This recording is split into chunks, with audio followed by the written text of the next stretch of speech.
The specter of nuclear war hangs heavily over the modern world. Nations are armed with weapons capable of unprecedented destruction.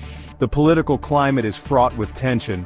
Countries like North Korea, Iran, and even established powers like the United States and Russia hold arsenals that could obliterate civilizations. Each step they take is closely watched by the international community. These weapons serve as both deterrent and threat.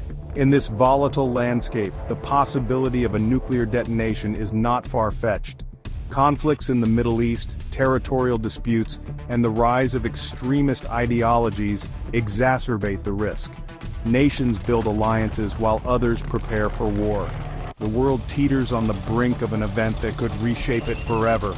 Amid these tensions, the question arises, what will happen if a nuclear strike occurs? The aftermath would be catastrophic. Cities reduced to ashes, lives lost in the millions, and the survivors left to pick up the pieces. The global balance of power would shift dramatically, economies would collapse, and the environment would suffer irreversible damage. The question of survival would dominate the narrative of the future. The threat of nuclear conflict is a grim reality. It is not just a distant possibility, but a looming danger that requires our attention. In the book of Isaiah, chapter 4 presents a powerful prophecy. It speaks to a time of great trial and tribulation. This prophecy is particularly striking when considered in the context of a nuclear conflict. Isaiah describes a scenario where the male population is decimated. The prophecy foretells a world where women vastly outnumber men. Isaiah's words resonate with the potential outcomes of a nuclear war. Here the prophecy gains particular relevance. Isaiah 4 offers a narrative that transcends time. As we reflect on these predictions, we gain insights into how the world might evolve in the aftermath of disaster. In the wake of nuclear devastation, survival becomes paramount. Isaiah 4 suggests that women and children will find refuge. They will seek shelter in bunkers and caves, hidden from the destruction above. These shelters become sanctuaries in a world turned upside down. Here, the seeds of a new society begin to take root. The concept of women and children surviving in bunkers is not far-fetched. Modern technology and strategic planning make it a viable scenario. Governments and private entities have invested in underground facilities. These bunkers are equipped to sustain life for extended periods. They offer protection from radiation and the harsh realities of a post-nuclear world. Within these shelters, a new social structure emerges. Women and children form the backbone of survival efforts. They are tasked with preserving the remnants of civilization. Education, culture, and community life continue in these confined spaces. The focus shifts from mere survival to rebuilding and preparing for the world outside. This scenario echoes the prophecy of Isaiah. It highlights the resilience and adaptability of humanity. Even in the face of overwhelming odds, life finds a way. Women and children, often seen as the most vulnerable, become the harbingers of hope. They embody the spirit of renewal and the promise of a future beyond the shadow of nuclear war. Section 4. The New Social Order: Women in a Post-War World. In the world Isaiah describes, women significantly outnumber men. This imbalance leads to a dramatic shift in social dynamics. Isaiah 4 verse 1 speaks of 7 women clinging to one man. This imagery suggests a society desperate for repopulation and stability.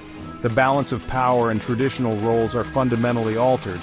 The aftermath of a nuclear conflict would create similar conditions.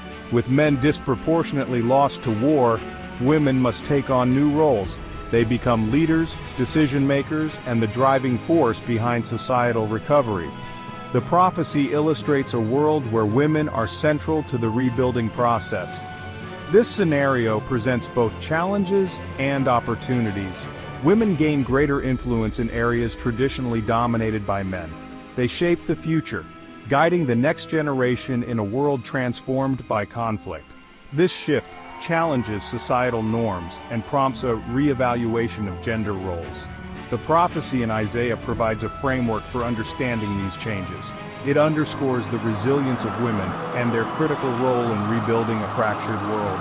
As they navigate this new reality, they bring with them the hope of renewal and the potential for a better future. Section 5. Strengthening Faith: A Call to Sanctification. In times of crisis, faith becomes a cornerstone of survival. Isaiah's prophecy calls for sanctification and spiritual fortitude. For Christians, this message is particularly resonant. It serves as a reminder of the importance of faith in the face of adversity. As the world confronts the threat of nuclear conflict, believers are encouraged to seek spiritual renewal. Sanctification is a process of becoming holy and set apart. It involves deepening one's relationship with God and living according to His principles. In the context of Isaiah 4, sanctification prepares believers to endure trials. It equips them with the strength to face the challenges of a post-nuclear world.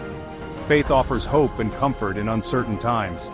It provides a moral compass and a sense of purpose amidst chaos. For Christians, strengthening their faith is not just a personal journey, it is a communal effort to support and uplift one another. In doing so, they embody the values of compassion, resilience, and hope. Isaiah's prophecy serves as a call to action. It urges believers to fortify their faith and prepare for the trials ahead. In doing so, they become beacons of hope in a world that desperately needs it. Their faith becomes a testament to the enduring power of spiritual renewal and the promise of redemption. Section 6. Preparing for Prophecy, Faithful Readiness. As we contemplate the potential reality of Isaiah's prophecy, preparation becomes essential. It is not enough to understand the predictions. We must actively prepare for the challenges they present. This involves both practical readiness and spiritual vigilance. In a world fraught with uncertainty, preparedness is key. Practical readiness involves understanding the risks and taking proactive measures. This includes developing survival plans, securing resources, and building community support systems. It means being aware of geopolitical tensions and their potential impact on daily life. Preparation empowers individuals and communities to face the future with confidence. Spiritual readiness is equally important. It involves fostering a strong faith and a deep connection with God. For Christians, this means living out their beliefs in tangible ways. It involves prayer, study, and service to others. Spiritual preparedness provides hope and resilience, anchoring believers in times of crisis. Isaiah's prophecy serves as a guide. It challenges us to consider the realities of a post-nuclear world and to prepare accordingly. By embracing both practical and spiritual readiness, we position ourselves to face the future with hope and determination. In doing so, we honor the legacy of prophecy and the enduring promise of renewal